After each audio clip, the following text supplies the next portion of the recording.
Vuelve la parabólica con muchos temas de los que hablar en este nuevo episodio.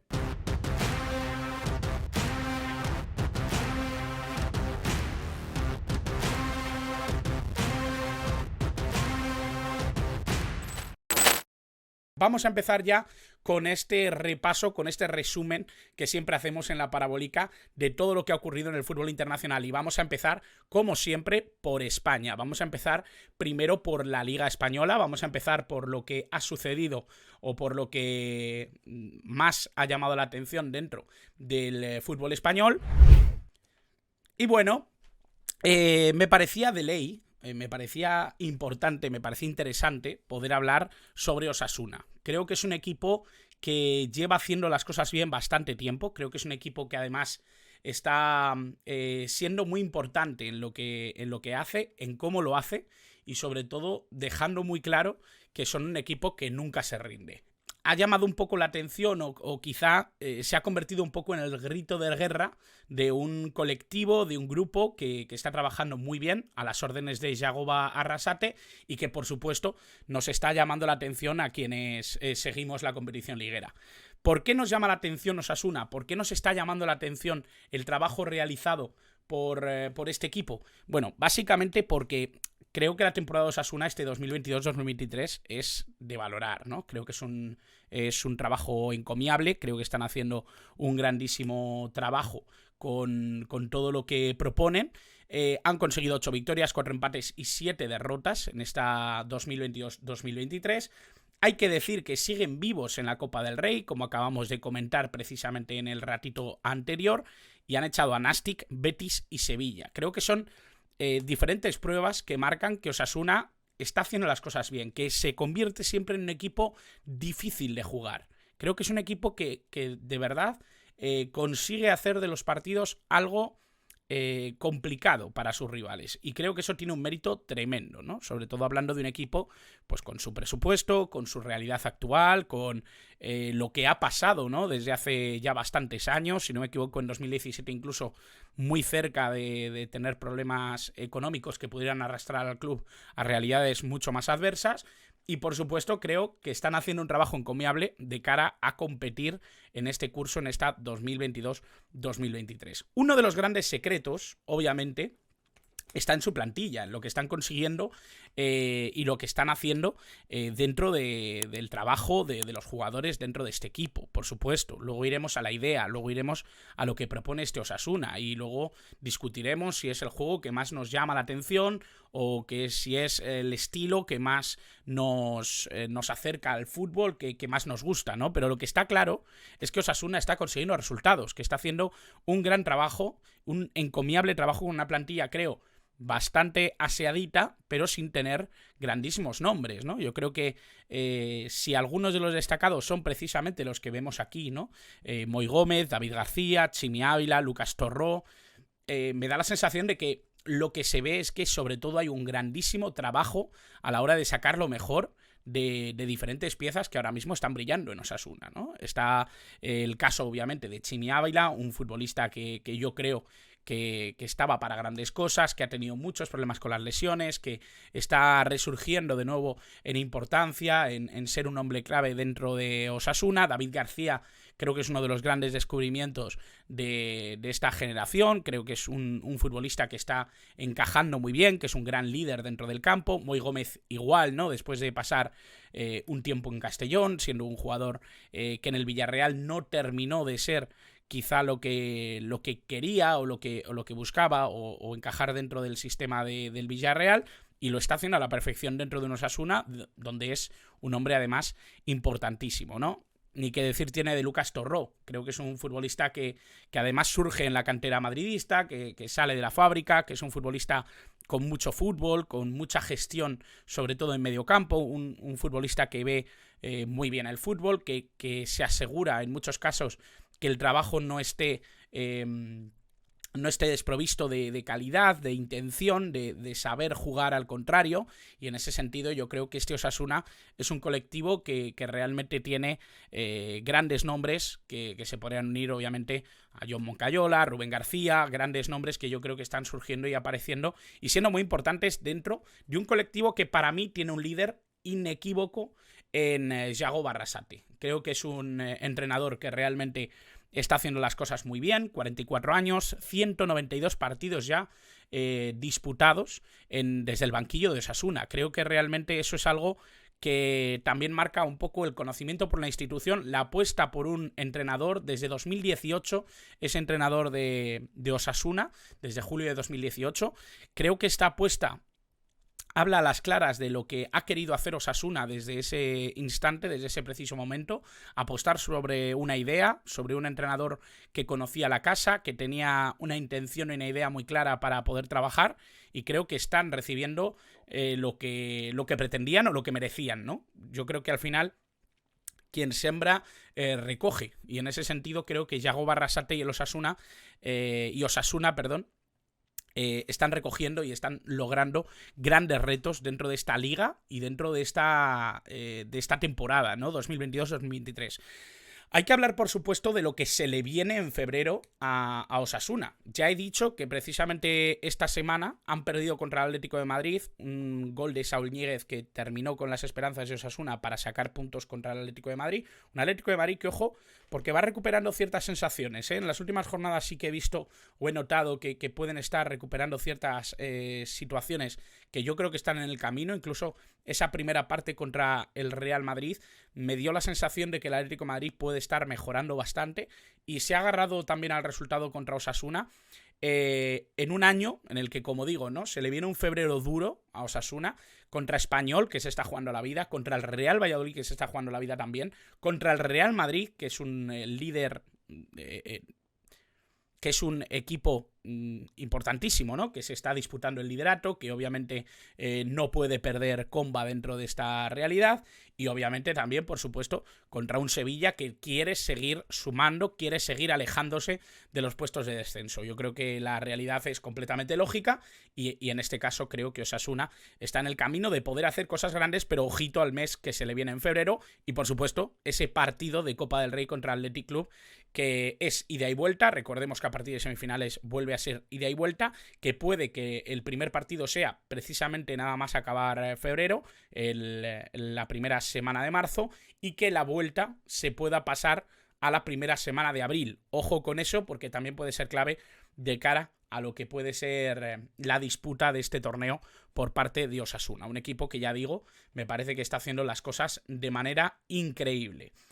Y vamos a hacerlo precisamente ya con la idea de charlar sobre la jornada, charlar un poco sobre los resultados que se han ido dando en esta jornada de la Liga. Real Madrid 0, Real Sociedad 0, un partido increíble entre estos dos equipos, que obviamente ya hablamos el otro día de la Real Sociedad, del Madrid. La verdad es que poco más que decir, es un equipo que, a pesar de que no ha vuelto bien después del parón del Mundial, creo que sigue siendo un equipo muy eficiente, que con muy poquito te puede hacer mucho daño. Esa victoria del Celta de Vigo 1, Athletic Club 0, un gol de Yago Aspas que terminaba un poco con la aventura del Athletic Club, que estaba consiguiendo muy buenos resultados, que realmente en esa visita a Balaidos tenía mucho que ganar. Osasuna 0, Atlético de Madrid 1, ese gol de Saúl Ñíguez que hemos comentado. Real Valladolid-Valencia, ojo a este partido que terminó 1-0 a favor del Real Valladolid. Un Real Valladolid que consiguió precisamente que uno de sus últimos fichajes, Kyle Larin, consiguiera abrir el marcador, que consiguiera ese gol que les daba los 3 puntos, un poquito más de aire en la lucha por la permanencia en Primera División. Sabemos que el Valencia está en muy mal momento, pero realmente el Real Valladolid necesitaba esos puntos, además en el José Zorrilla. Getafe 0, Real Betis 1, se hunde aún más el Getafe de Quique Sánchez Flores. Sevilla 3, Elche 0. El Sevilla se aprovecha de un Elche en muy malas circunstancias, que parece ya condenado incluso a Segunda División. Girona 0, Barcelona 1, un partido un poco nuboso del Barcelona, que terminó arreglando Pedri con un gol entrando desde el banquillo. Cádiz 2, Mallorca 0. El Cádiz también quiere salir del hoyo y realmente está haciendo las cosas bastante bien en las últimas jornadas. Y Almería 3, Español 1. Un partido bastante llamativo del Almería, porque el Español parecía que tenía mucho que jugarse en este partido y realmente me sorprendió para mal. Y creo que el Almería hizo todo para llevarse este partido, un partidazo de Adrián Embarba, del que hablaremos precisamente ahora. Creo que estamos hablando de una Almería que está haciendo las cosas bien, que está dejando ciertas dudas en algunos momentos de la temporada, pero que creo que ante el Español se vieron algunas de las cosas que debería tener siempre este equipo andaluz. En el caso de los MVP, la verdad es que lo he tenido bastante difícil. Sí que ha habido bastantes nombres interesantes dentro de lo que es esta jornada de liga. He cogido a Adrián Barba, he cogido a Marcos Acuña y he cogido a Remiro, el portero de la Real Sociedad.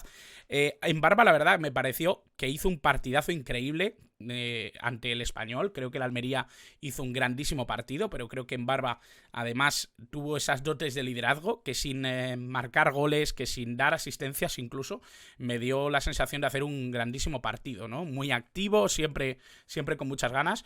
Acuña, por supuesto, creo que ha vuelto del Mundial con un poder, con una iniciativa, con una fuerza increíble, y yo creo que lo necesita este Sevilla. Si el otro día ya fue Rakitic uno de los grandes nombres de la jornada, creo que Marcos Acuña tenía que serlo también en esta, desde el lateral izquierdo, siendo un jugador con muchísima potencia, con muchísima capacidad de ir a por el rival, de ser un jugador de constante martilleo en la presión. Creo que es un futbolista que suma muchísimo en el Sevilla y que obviamente, más allá del gol, porque creo que marque un gol un defensa siempre es llamativo, ciertamente creo que Marcos Acuña aporta muchísimo a este Sevilla, que lo está pasando mal, que lo está pasando ciertamente mal y que parece que va consiguiendo resultados que le pueden hacer salir del pozo. Y obviamente había que hablar de Remiro. El partido contra el Real Madrid acaba sin goles y gran parte de culpa la tiene Remiro, gran parte de culpa también la tiene Courtois, porque creo que el partido del Real Madrid contra la Real Sociedad es un partido de porteros que realmente se lucen en lo que hacen, y que obviamente Remiro, con 7 paradas durante todo el partido, mantuvo la portería a 0 del equipo de Alguacil. Creo que la Real Sociedad está haciendo un temporadón, ya lo dije en la anterior parabólica, lo sigo repitiendo, y una de sus grandes piezas obviamente es Alex Remiro, y una de sus grandes piezas, por supuesto, es el trabajazo que hizo la Real Sociedad, yo creo que incluso mereciendo algo más que ese empate en el partido contra el Real Madrid. Así que esto es un poquito lo que me parece que es el resumen de los MVPs o de los más destacados de la jornada de Liga. Vamos a seguir con lo que nos queda de la Liga de Primera División en España. Vamos a ver cómo está la clasificación. Ha cambiado poco la cosa. Sigue líder el FC Barcelona con 47 puntos, después además de esa victoria contra el Girona. Ahora mismo el Real Madrid con 42, a 5 puntos del líder, después de ese empate contra la Real Sociedad. Le siguen al líder, al FC Barcelona, le siguen Real Madrid, Real Sociedad, Atlético de Madrid, Villarreal y Real Betis, con el Osasuna, equipo del que hemos hablado hoy como uno de los grandes destacados de esta liga, séptimo, solo a 3 puntitos del Real Betis Balompié, que está en sexto puesto. En la zona baja tenemos ahora mismo en descenso a Cádiz, Getafe y Elche, solo con un punto de diferencia al Cádiz, que cierra el descenso, Valencia, Español, Celta de Vigo y Real Valladolid, que ojalá vaya sumando puntos, ojalá vaya mejorando un poquito su rendimiento de cara a no pasarlo tan mal en esta competición. Vamos a hablar de más cositas y lo vamos a hacer ahora de fútbol inglés. No ha habido liga esta semana porque había FA Cup, pero me apetecía hablar de este proyecto, me apetecía hablar del Newcastle, precisamente porque muchas veces cuando se habla de este equipo se hace peyorativamente teniendo en cuenta un poco la nueva propiedad del equipo, teniendo en cuenta lo que supuso en ese momento, en octubre, si no me equivoco, de 2021, que Arabia Saudí y un fondo de inversiones gubernamental, estatal, se hiciera con la propiedad del Newcastle, se hiciera con la propiedad de este equipo histórico de la Premier League que estaba pasando por un muy mal momento deportivo, pero que ha revertido su destino, ha revertido un poquito esa mala dinámica y se está convirtiendo en una de las grandes sorpresas dentro de la Premier League. Ahora mismo es uno de los equipos que están metidos en Champions League, es uno de los equipos que están con mejores resultados dentro de la competición inglesa, y creo que hay que hablar de ello más allá de lo que muchas veces puede suponer el hecho de que haya terminado siendo comprado por un fondo de inversiones saudí, o que tengan una ingente cantidad de dinero dentro de la Premier League, que ya de por sí pues tenía inversores extranjeros, tenía situaciones económicas bastante llamativas, ¿no? Y que obviamente pues económicamente ya lo hemos hablado. De hecho tenéis un vídeo en YouTube hablando un poquito del mercado del Chelsea, que creo que ya es bastante interesante con respecto a esto, ¿no? Podemos hablar más, obviamente, de lo que económicamente es la Premier League. Quizá podemos hacer incluso un vídeo hablando un poquito de ese concepto de que la Premier League es la Superliga, pero a mí me apetecía hablar del Newcastle desde un punto de vista más deportivo, desde un punto de vista de lo bien que están haciendo un proyecto que realmente se ha desgajado un poco de la idea del gran club comprado por magnates, ¿no? Y creo que eso es algo muy interesante. Ese proyecto que a mí me parece que es interesante más allá de lo que se está viendo de este hombre, precisamente, el nuevo propietario del Newcastle, Mohammed bin Salman, es príncipe de Arabia Saudí y desde octubre de 2021 es dueño del Newcastle. Hay que ir un poquito más allá de lo que puede suponer para nosotros hablar de la figura de un príncipe saudí que de repente, a golpe de talonario, se lleva al Newcastle, ¿vale? Hay que tener algo en cuenta, y esto sí que me parece interesante, porque precisamente Jesús Mayone en DAZN escribía este artículo. He cogido un extracto, me parece interesante, y es que el patrimonio de bin Salman es colosal. Príncipe de Arabia Saudí, el nuevo propietario del Newcastle es, a sus 36 años, una de las personas más ricas del mundo. Maneja directamente el fondo de inversión pública saudí y la petrolera Aramco, y su patrimonio está estimado en 350.000 millones de euros, muy lejos de los 27.300 de Sheikh Mansour, dueño ahora mismo del Manchester City, y de los 12.000 de Nasser Al-Khelaifi, dueño del PSG. Bueno, como todos sabéis, cuando se compara al Newcastle con algún equipo, últimamente se hace precisamente tanto con el Manchester City como con el PSG, incluso se ha hecho con la nueva propiedad de Todd Boehly dentro de la propia Premier League. Hay que decir que hay cosas muy diferentes, y la diferencia fundamental de este Newcastle probablemente haya sido fichar a Eddie Howe. Tengo que decir que es bastante llamativo, ¿no? Lo que ha hecho o lo que ha conseguido Eddie Howe en este Newcastle. Para empezar, lo que ha conseguido es que, bueno, es un entrenador de 45 años, 53 partidos al servicio del Newcastle. En noviembre de 2021, es decir, casi un mes después de que bin Salman se hiciera con la propiedad del Newcastle, ha conseguido que este equipo parezca un equipo de verdad, que parezca un proyecto bien avenido, bien asentado, con piezas no demasiado deslumbrantes, pero que en muchos casos no estaban funcionando en sus realidades, en sus clubes, y que han llegado al Newcastle a sumar y ser parte de un proyecto mucho más grande, muy ambicioso, y sobre todo con la iniciativa de seguir trabajando desde la base. Y eso es algo que me parece muy interesante, que rompe completamente con lo que han sido normalmente los grandes magnates al cargo de los grandes clubes, ¿no? Estamos hablando de un Newcastle que es un histórico, que obviamente su posición desde el punto de vista deportivo era muy mala, pero ha revertido precisamente Eddie Howe casi con la misma plantilla, con 2-3 fichajes bastante llamativos, porque tampoco eran de gran relumbrón. Ha conseguido hacer algo muy interesante, ¿no? Ha conseguido hacer algo que realmente merece la pena, sobre todo dentro de lo deportivo. Es algo que supera con mucho lo que es el dinero que está poniendo o la fortuna que maneja el dueño del Manchester City en Emiratos Árabes Unidos, y por supuesto, pero supera con muchísimo la fortuna de Al-Khelaifi desde Qatar. Por lo tanto, es algo interesante, ¿no?, el hablar en otros términos de lo que está haciendo el Newcastle. Lo que haga en el futuro, obviamente ya es algo pues que no podemos controlar, que no sabemos, ¿no?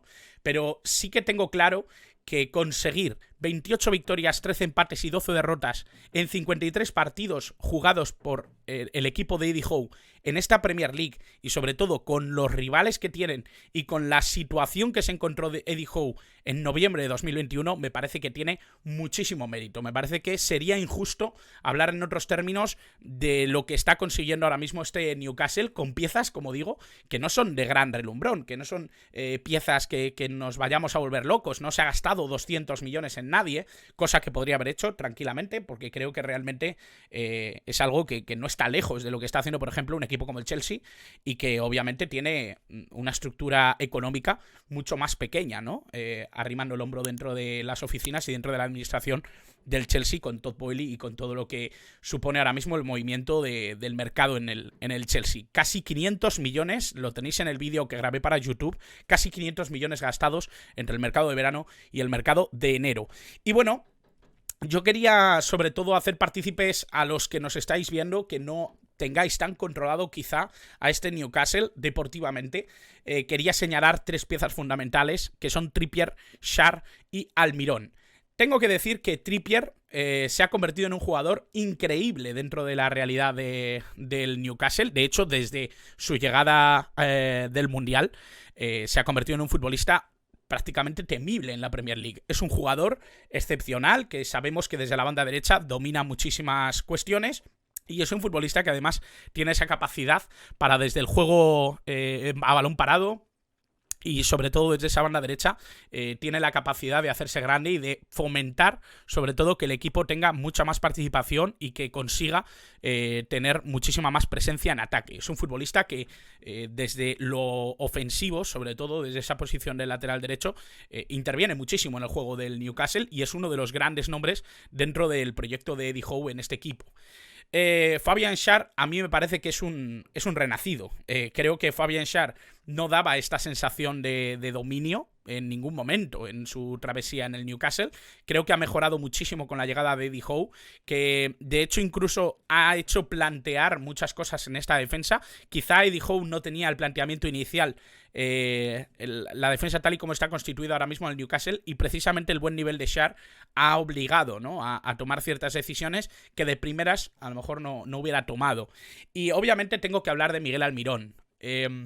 Cuando hablamos del Newcastle, es muy fácil caer en la tentación de hablar de Callum Wilson, de Saint-Maximin, del propio Trippier, de Schär, es que realmente hay muchísimas piezas, de Bruno Guimaraes, ¿no? Hay muchísimas piezas que son llamativas, que están haciendo un gran recorrido, que tienen un gran nivel.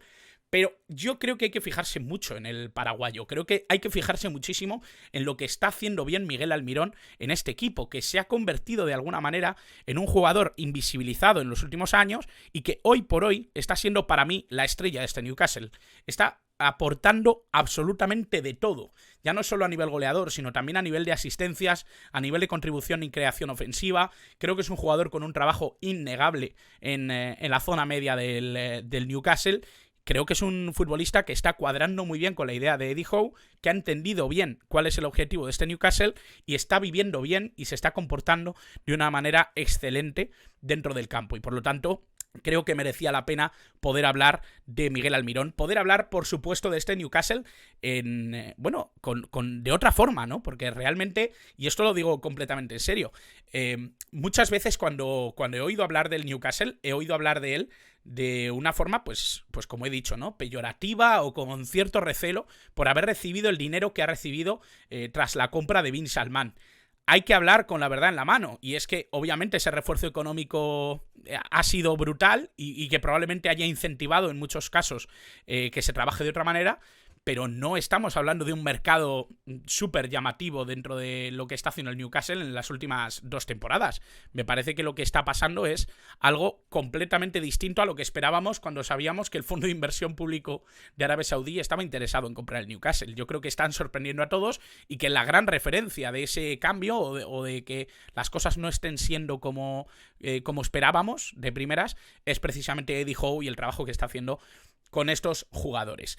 Y vamos a hablar un poquito de lo que ha ido pasando, de lo que ha ido desatando un poquito el fútbol internacional o lo que ha ido desatando un poquito la liga italiana dentro de su recorrido y dentro de esta jornada. Así que vamos a ver un poquito lo que está pasando en Italia, porque me parece interesante, sobre todo, este titular, me parece interesante este destacado que he querido sacar precisamente sobre Dybala, precisamente sobre un jugador del que ha habido muchísimas dudas, del que se han extraído muchísimas intenciones de saber si muchas veces se le había valorado de más, si se había hablado quizá en unos términos incorrectos o demasiado inflados de Paulo Dybala, de la joya. Y es que para mí Paulo Dybala vuelve a ser la joya, vuelve a sentirse cómodo, vuelve a ser importante en un contexto deportivo como es el de la Roma, vuelve a sentirse querido por un técnico como se siente ahora mismo querido por José Mourinho, y obviamente creo que puede ser muy interesante lo que suceda en los próximos meses en la Roma con Paulo Dybala.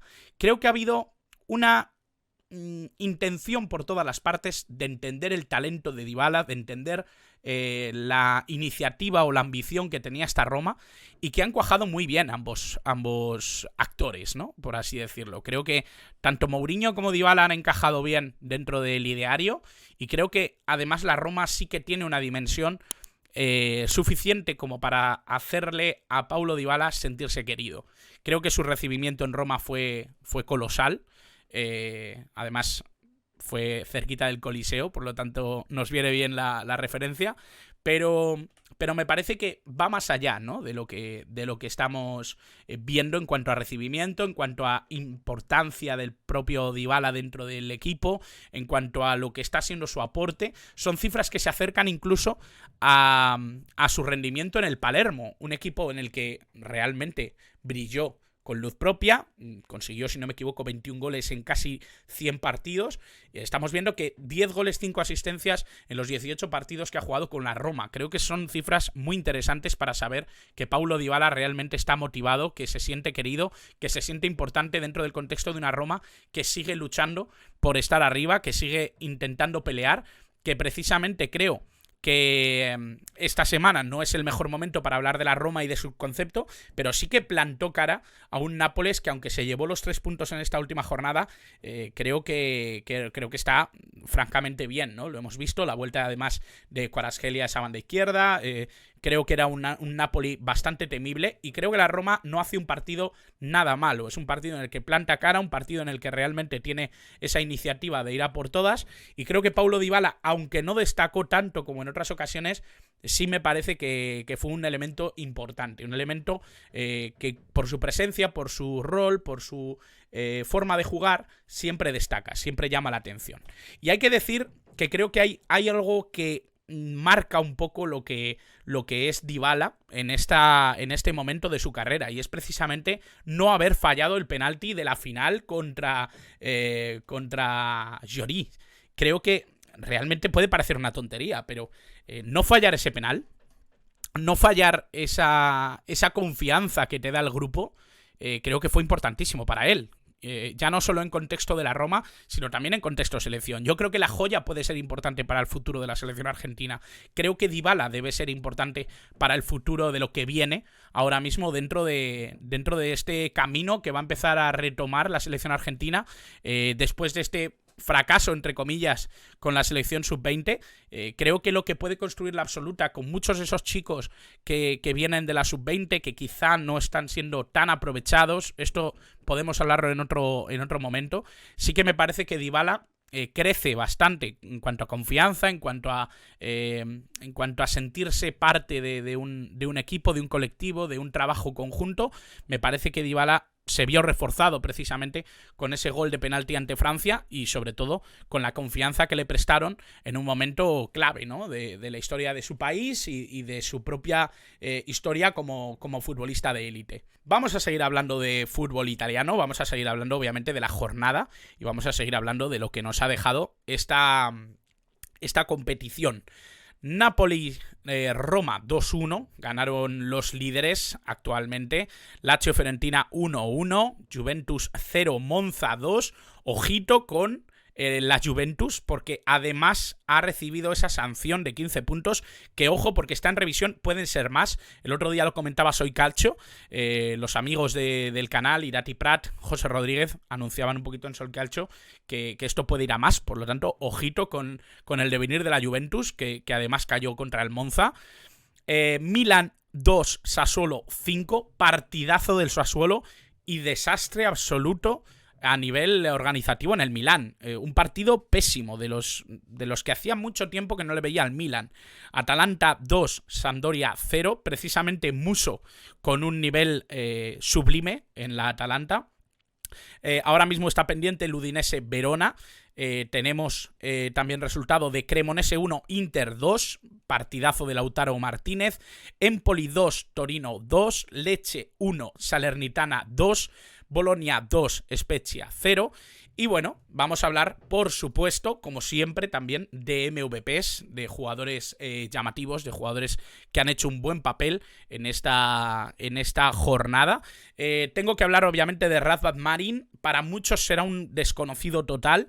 Es un jugador que juega en el centro del campo del Empoli y que no solo marcó un golazo, sino que también consiguió, para mí, hacer uno de los partidos del fin de semana. Creo que tuvo un nivel espléndido contra el Torino y creo que había que tenerlo aquí. Lautaro Martínez, que sigue con su idilio con el gol. Obviamente es un delantero que siempre ha tenido ese contacto, esa iniciativa a nivel goleador, pero que hizo los 2 goles precisamente contra la Cremonese, un equipo que le está pasando muy mal al fondo de la tabla. Y obviamente Domenico Berardi, un exjugador de la Juventus que terminó declarándole amor eterno al Sassuolo y que ha sido de nuevo clave en la victoria contra el Milan.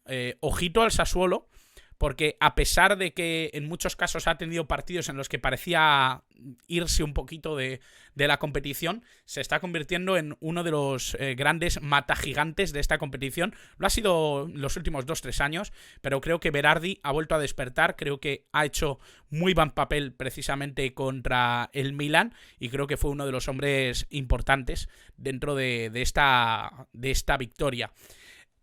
Vamos a ver, obviamente, la clasificación del fútbol italiano. Sigue el Napoli prácticamente solo en lo alto de la tabla. Ahora mismo 53 puntos, 13 más que su inmediato perseguidor, que está siendo el Inter de Milán. Ojito a lo que le ha pasado al Milan con esa derrota 2-5 contra Sassuolo, porque ha bajado hasta la 5ª plaza. Es algo muy llamativo. Y ojito porque Udinese incluso se puede meter dentro de esa pelea también. No lo tiene fácil, porque obviamente le separan todavía bastantes puntos, pero ahora mismo en la zona noble de la clasificación nos encontramos a Napoli liderando, Inter, Lazio, Atalanta, Milan, Roma y Udinese. Ojito porque puede estar la cosa muy apretada en lo que a disputar Europa se refiere. Y en lo más bajo de la tabla, Verona, Sampdoria y Cremonese. Como digo, Sampdoria, Cremonese realmente muy mal, muy abajo. El Verona un poquito menos descolgado, pero realmente lo están pasando mal. Sassuolo, Spezia y Lecce realmente también con muchos visos de poder pasarlo mal en las próximas jornadas. Ojito, porque dentro de la Bundesliga se daba el clásico de Berlín. Se daba un encuentro importantísimo, un encuentro con una trascendencia brutal dentro del fútbol internacional. Y no es otro que este clásico de Berlín entre el Hertha y el Union Berlin. Hay que decir, para quien no recuerde o para quien no lo sepa, hay que decir que este clásico tiene una trascendencia brutal, porque cuando cae el muro de Berlín, el primer partido que se juega entre equipos de Alemania Oriental y de Alemania Occidental, precisamente es el Hertha Unión de Berlín. Estamos hablando de dos equipos con una fuerza increíble dentro de la capital alemana. Estamos hablando de dos equipos que de alguna manera separaron sus caminos por la construcción del muro y que obviamente tenía una trascendencia brutal el poder jugar un derbi o un clásico de Berlín tras la caída del mismo, ¿no? Precisamente creo que además la trascendencia de uno y de otro dentro del fútbol occidental fue bastante claro, ¿no? El Hertha siempre ha sido un equipo bastante fuerte, es un equipo que incluso tenía participaciones en competiciones internacionales, un equipo muy valorado a nivel Bundesliga y que obviamente la llegada del Union Berlin le daba un rival muy a la altura de lo que podía ser un clásico, de lo que podía ser un Berliner Derby, y yo creo que su trascendencia o su importancia realmente cogen mucho peso a partir de los 90, ¿no? El caso es que últimamente el Union Berlin se ha convertido un poco en el coco de Berlín, en el equipo importante dentro de la capital, y así lo demostró precisamente ganando 0-2 en este partido, en un partido importantísimo por la trascendencia también que tenía ser jugado tras el 27 de enero. El We Remember es precisamente una iniciativa, causa de la conmemoración de las víctimas del Holocausto, algo que sigue recordando Alemania cada año, algo que sigue siendo importantísimo en la cultura de los alemanes para intentar no olvidar la tragedia que se vivió precisamente durante la Segunda Guerra Mundial y años antes, ¿no? Yo creo que realmente ese holocausto, ese recuerdo precisamente a las víctimas, es algo que llevan dentro desde un punto de vista cultural y que por supuesto tienen muy en cuenta dos equipos que fueron importantísimos a la hora de reunificar a Alemania, a la hora de tirar ese muro que dividía Europa y que dividía en ese momento también la capital de la ahora capital de Alemania. Así que 0-2 ganó el Union Berlin, 0-2 ganó ese clásico de Berlín, y os tengo que decir, voy a hacer un poco de spameo porque escribí un artículo precisamente para la revista Panenka, escribí un artículo hablando de ese clásico de Berlín, y si queréis saber un poquito más sobre ese partido, sobre ese encuentro, me parece que es interesante para que os podáis informar. Obviamente habrá muchísimos más artículos referidos a este tema, pero me apetecía poder recomendaros el que he escrito yo. Vamos a hablar también de los resultados que nos ha dejado esta jornada. Resultados muy interesantes en algunos casos, resultados llamativos en otros. Bayer Leverkusen 0, Borussia Dortmund 2. Lo cierto es que este es muy chocante, porque a pesar de que el Borussia Dortmund no estaba en mala dinámica, lo cierto es que gane el Bayer Leverkusen, que parecía haber despertado y que parecía estar en una dinámica muy positiva, es bastante llamativo. Schalke 0, Colonia 0, Bayern de Múnich 1, Eintracht 1. El otro día hablamos del Eintracht de Frankfurt, lo bien que lo estaba haciendo. Yo creo que la semana que viene ya es hora de hablar de lo mal que lo está haciendo el Bayern de Múnich, qué mal se está despertando después del letargo post-mundial, y realmente creo que tiene bastantes problemas. De hecho, supongo que Joao Cancelo también es una de esas posibilidades para apuntalar la defensa de este Bayern de Múnich. Friburgo 3, Augsburgo 1, sigue con su estela positiva el Friburgo. Hertha 0, Union Berlin 2, ya hemos hablado de este clásico de Berlín. Hoffenheim 1, Borussia Mönchengladbach 4, necesitaba esta victoria el Borussia Mönchengladbach, partidazo de Hoffmann. Mainz 5, Bochum 2, Werder Bremen 2, Wolfsburgo 1 y RB Leipzig 2, Stuttgart 1. Francamente bien el Leipzig, francamente bien el equipo de la Red Bull, francamente bien este equipo alemán, que realmente lo está haciendo bastante bien últimamente, que está funcionando muy bien. Sí que me apetecía hablar de estos MVP porque me parece que son tres nombres a tener muy en cuenta. Szoboszlai, se me ha colado una K ahí, le sobra el nombre. Szoboszlai, que hizo 2 goles, se hizo un partidazo increíble contra el Stuttgart. Creo que realmente es uno de los jugadores que están creciendo más esta temporada dentro del RB Leipzig. Para quien me conozca sabéis que tengo una debilidad inmensa por Dominik Szoboszlai. Creo que es uno de los jugadores de los que más tenemos que hablar en los próximos meses, probablemente en el próximo año. Y creo que es un jugador que está creciendo bastante dentro del contexto de la Bundesliga. Le ha costado un poco encontrar su sitio dentro de este RB Leipzig, pero empieza a ser un jugador fundamental para el equipo de la Red Bull.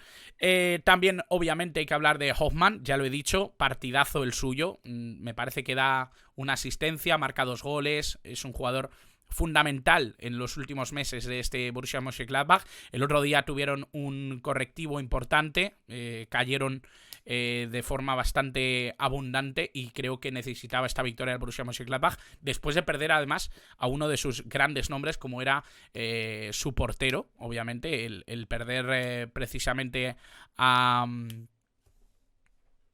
se me ha ido el nombre del portero, ¿os lo podéis creer? chivadme el nombre del portero, tíos. Se acaba de ir ahora mismo al Bayern de Múnich y se me ha ido su nombre.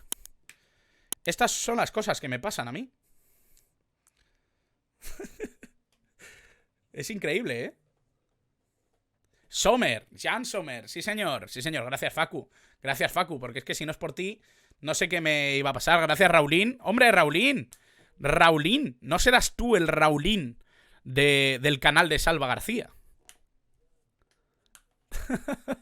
Un placer tenerte por aquí, si es así. Bueno, encantado de saludarte, tío, que estés por aquí. Como decía, ¿no? El perder a Jan Sommer yo creo que también es una circunstancia que ha podido agravar un poquito los problemas del Gladbach y por supuesto yo creo que esta victoria es importantísima contra el Hoffenheim. Y obviamente también había que hablar de Onisiwo, un futbolista que muchos a lo mejor no conocéis, no tenéis situado. Es un gran futbolista del Mainz 05 y que ganó el Bochum gracias a 3 goles precisamente de este delantero de Onisiwo, que creo que tuvo un rendimiento excepcional dentro de esta jornada de la Bundesliga. Y obviamente vamos a seguir hablando de fútbol alemán, vamos a hablar de esa tabla, de cómo está ahora mismo la tabla de la Bundesliga. Ahora mismo líder el Bayern de Múnich con el Union Berlin pegado a sus talones, 36 puntos, solo a un punto del Bayern de Múnich. Ahora mismo perseguido el gigante alemán, el gigante bávaro por Union Berlin, RB Leipzig, Borussia Dortmund, Friburgo y Eintracht Frankfurt. Y en lo más bajo de la tabla, Bochum, Hertha de Berlín y Schalke 04. Ahora mismo el Hertha, uno de los contendientes de este derby, de este clásico de Berlín, ahora mismo pasándolo muy mal en lo bajo de la tabla. Quiero hablar de esto, quiero hablar de fútbol un poquito más random, un poquito más fuera de la onda, porque, han pasado cosas, entre ellas que Schröder, el último entrenador del Ajax, ha sido destituido después de caer contra el Emmen, un equipo de mitad baja de la tabla neerlandesa, y eso obviamente ha propiciado que el Ajax se planteara que Schröder no podía estar ya dentro de lo que era la ambición o el momento dentro del Ajax o de lo que busca el Ajax ser en los próximos meses o en los próximos años, ¿no?